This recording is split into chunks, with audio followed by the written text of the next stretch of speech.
When you think of the top academies in South America, you may think of Santos from Brazil, River Plate and Boca from Argentina, but one club many people will have never heard of, Independiente del Valle. A small club coming from the suburbs of Quito are making big waves in Ecuadorian football. A club who only got promoted to the first division in 2010. They have a unique story behind them where a huge emphasis on promoting young players is the core philosophy of the club. And now the hard work is paying off in the first team. Here is Independiente del Valle's story. Club Deportivo Independiente were founded in 1958 by football fanatic Jose Terran. The club never gained promotion to the first division until 2010, fluctuating between the second division and the third division. And in honor of Jose Terran's passing, the club was renamed Independiente Jose Terran in 1977. However, in 2006, the fortunes for this club would change forever. Facing financial trouble, Michel Deler, general manager and shareholder of companies dedicated to the development of shopping centers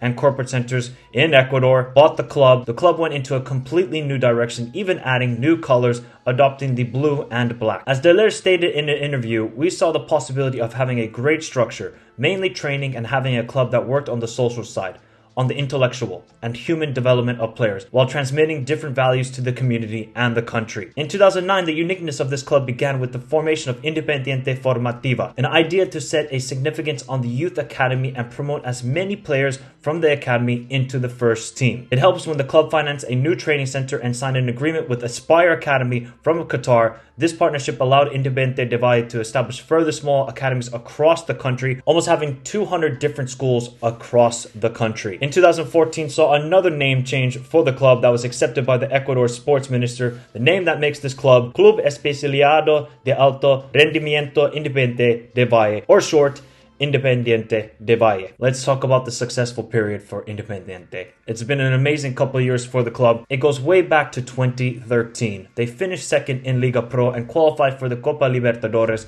in 2014 for the very first time. Narrowly went out in the group stage, and after finishing second and third again in the league and bowing out in the qualifying round in 2015 for the Copa Libertadores, in 2016 they advanced past Guarani in the qualifiers on away goals and progressed to the group stage for the second time in the Copa Libertadores, where they met Atlético Mineiro, Colo-Colo, and Melgar. They finished second in the group and progressed out of the group stage for the very first time in the Copa Libertadores, and their opponents in the round of 16 would be no other than defending Copa Libertadores champions River Plate. Many gave no chance to the small club, but after a stunning 2-0 win in Quito, the return leg in Buenos Aires was a goalkeeping masterclass from Librardo Ascona, who made an astonishing 12 saves, and Independiente hanged on and stunned the defending champions. Quarterfinal matchup with UNAM from Mexico was next up, with 20-year-old and of course Independiente graduate Jose Angulo getting 2 goals in the first leg and picking up a 2-1 win, with the return leg producing the same result but for the home side, with Sornoso, another Independiente graduate, and equalizing in the tie. The match went to penalties where Independiente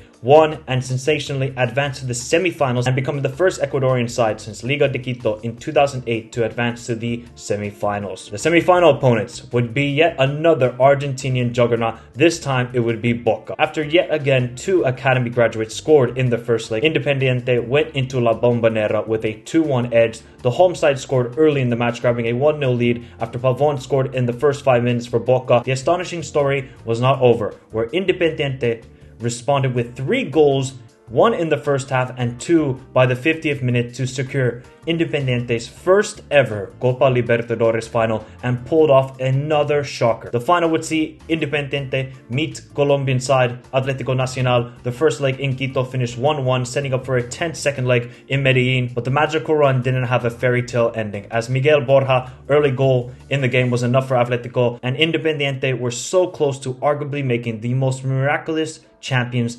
ever in Copa Libertadores history. Since the triumphs in the Copa Libertadores saw consecutive losses in the qualifiers in 2017 and 2018, but 2019 saw history for Independiente, becoming the second Ecuadorian side to win an international trophy and also the club's first ever major trophy, beating Colón in 2019, Copa Sudamericana, and of course more success from the academy, with the first goal scorer Fernando León, a product of the academy. Further success followed the club for the next couple of years, winning Liga Pro in 2021 for the first time, and again winning Copa Sudamerica in 2022, beating Sao Paulo in the final, and winning Copa Ecuador in the same year. And the final great success was the Recopa victory over Flamengo, where Independiente won on penalties thanks to another academy player and highly rated goalkeeper Moises Ramirez saving De Arciate's penalty. The investment off the pitch has immensely helped on-field achievements. Added to the great scouting the club has done, has propelled Independiente as the leading club in Ecuador, with the academy continuously producing great talents thanks in part to the number of schools across Ecuador. The under-20 side have made 3 straight Copa Libertadores finals, one in 2020, with 2 young stars in the making. You might have heard of them, Moises Caicedo and Hinchapie. The academy over the last couple of years has produced stars like Moises Caicedo, Joel Ordonez, Angelo Preciado, Hinchapie, Gonzalo Plata, William Pacho, who just made a move to Eintracht Frankfurt, and now the next star and possible superstar is Kendry Pais, who's only 15 years old and gaining attraction from all the big clubs in Europe. Has already made his debut for the first team and scored on his debut for Independiente. No doubt the club will be making big money from this exceptional talent and a true reflection of the club's project from 16 years ago, and that they're able to produce such a talent. And this is massive news for Independiente, that they're able to showcase all the hard work they have done off the pitch with the academies, with the coaching, and all that hard work is now paying dividends with on-field success and academy graduates who are now becoming stars and possible superstars, not just in South America, but in Europe. Some might say that Independiente are a plastic club,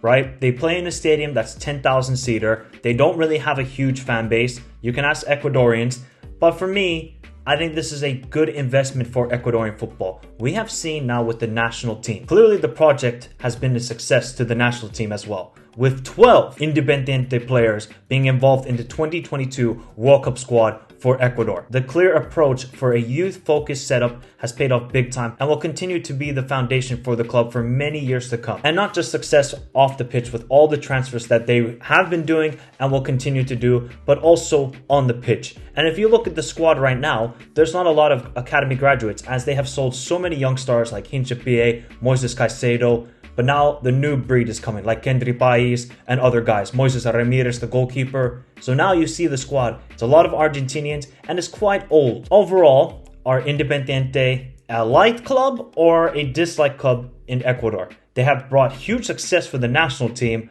but when it comes to the league, are they a detriment? It could become a super team in Ecuador with the investments they make, with the revenue they can generate, the constant academy players that are approaching with this team. This is scary for the league. But if you're a national team fan, you're happy about it. So there is a balancing act when it comes to Independiente.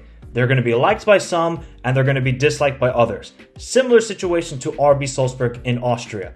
A lot of clubs do not like them because they have huge investment from Red Bull. But otherwise, are they benefiting Austrian football? We'll see in the long run. To get a perspective of Independiente from an Ecuadorian's perspective, I got Alejandro from Foreside Football to give his perspective on this incredible club, and is it really good for Ecuadorian football? As an Ecuadorian who loves the national team and supports Cuenca, I have to say that Independiente del Valle is overall good for Ecuadorian football.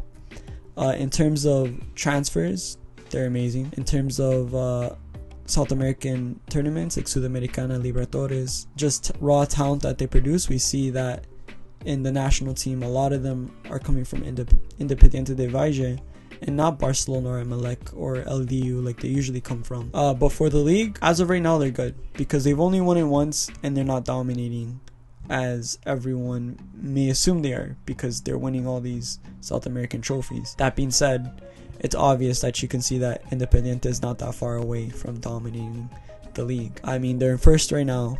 They finished second last year and they finished first 2 years ago. All I have to say about this is I think it's not really Independiente del Valle's fault, but other Ecuadorian teams' fault, like Barcelona and Emelec, who have had an advantage of 15 years over Independiente to invest into their youth, create that gap. I'm sure every Ecuadorian would agree with me. No one really goes for Independiente in the league, but we definitely go for them for the South American tournaments. Every Ecuadorian backs every team. Unless you're Barcelona or Emelec, you won't probably go for the opposing team. I hope that they don't dominate the league, but that's not really their fault. Overall, I think Ecuadorians appreciate Independiente for what they're doing, but they're also hoping to see Independiente fail in the league Really, Independiente is one of the more fascinating clubs that I have researched. I, of course, heard about this club first time in 2016 with their amazing Copa Libertadores run, but what is going on right now with all of these players? It seems like every transfer that Ecuadorians are making, it's coming from this club.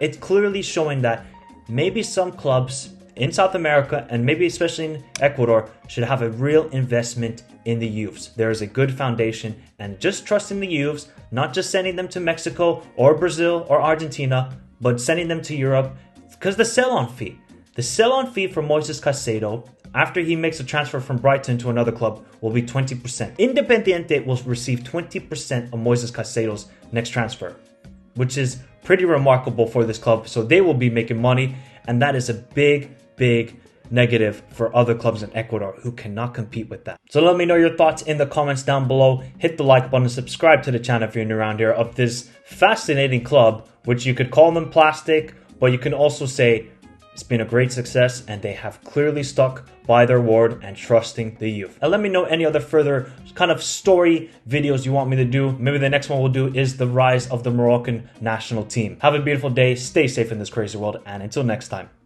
adios.